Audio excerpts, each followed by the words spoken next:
Let me describe someone you definitely know. They're the person who shows up to work with a 102-degree fever and says, "I'm fine." They're the one who moves apartments alone, carrying a couch up 3 flights of stairs rather than text a single friend. They're the one who, when asked, "Do you need help?" physically recoils like you just offered them a live grenade. And here's the twist. That person? They're not strong. They're not independent. They're not a productivity god who has simply transcended the need for other humans.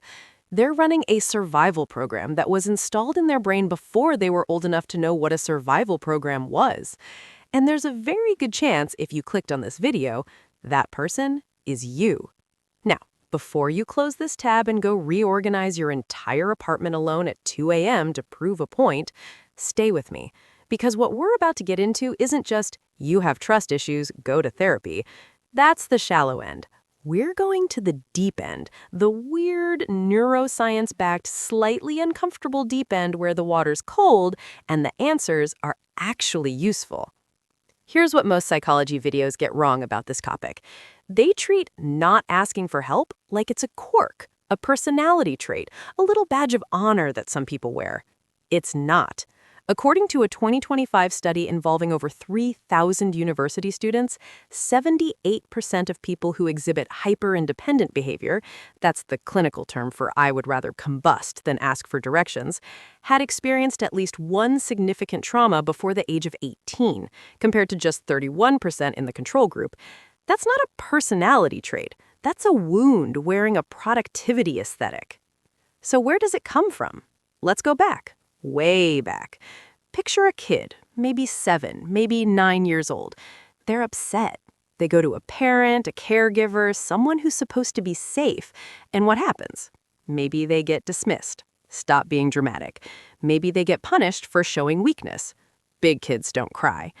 Maybe the adult is simply not there. Physically present, emotionally absent, a ghost in a human suit. So the kid's brain, which is a spectacular little problem-solving machine, runs a calculation. And the calculation goes like this. Asking for help equals pain. Therefore, never ask for help.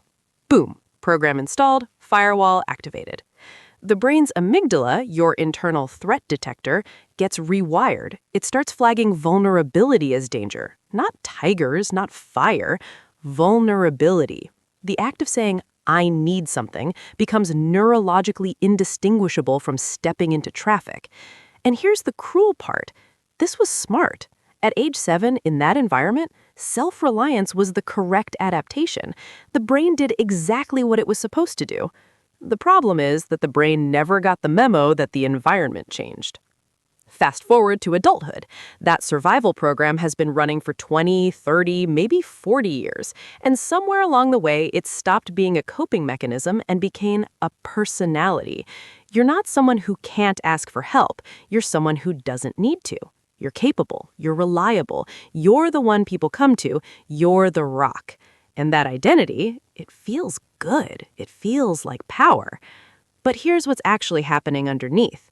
You've built your entire sense of self-worth on a foundation of never needing anything from anyone, which means the moment you do need something, the moment you're sick or overwhelmed or genuinely struggling, it doesn't just feel inconvenient, it feels like identity collapse. Asking for help doesn't feel like a simple transaction. It feels like admitting that everything you've told yourself about who you are is a lie. And so the threshold for bad enough to ask for help keeps rising. You're not going to ask for help when things are hard. You'll ask when things are catastrophic. Except by then, you've normalized catastrophic, so you raise the bar again. It's not stubbornness. It's a moving goalpost that your own brain keeps pushing further away. Let's talk about what this actually costs you, because it's not free. First, your relationships. There's a fascinating dynamic that happens with hyper-independent people. They become incredible givers. They'll help everyone around them, they'll show up, they'll fix things, they'll carry the weight, but they will not receive. They cannot receive. And what does that do to a relationship? It creates an invisible ledger. One person is always giving, one person is always refusing to take. The giver starts to feel unnecessary, unwanted, like they're not trusted, and eventually they stop offering. So the hyper-independent person ends up surrounded by people who've learned not to check in. And then they feel alone, and their brain goes, "See, I told you. You can only rely on yourself." It's a self-fulfilling prophecy. The belief creates the evidence that confirms the belief. Second, your body. Chronic self-reliance is physiologically expensive. Research from neuroscience labs shows that hyper-independent individuals carry chronically elevated cortisol levels, that's your stress hormone, even in non-threatening situations. Your nervous system is permanently braced for impact. You're running a marathon every single day, and you're calling it being productive. Third, and this one's subtle, your competence makes you invisible. The better you are at handling things alone, the less anyone around you realizes you're struggling. You become so good at performing fine that the people who love you genuinely don't know you need help. Not because they don't care, because you've made yourself unreadable.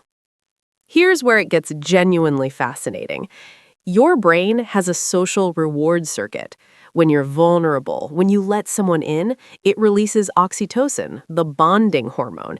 It reduces cortisol, strengthens your immune system, extends your lifespan. Hyper-independent people are neurologically blocking this system. The same threat response that fires when they consider asking for help is suppressing the very chemical that would make them feel better.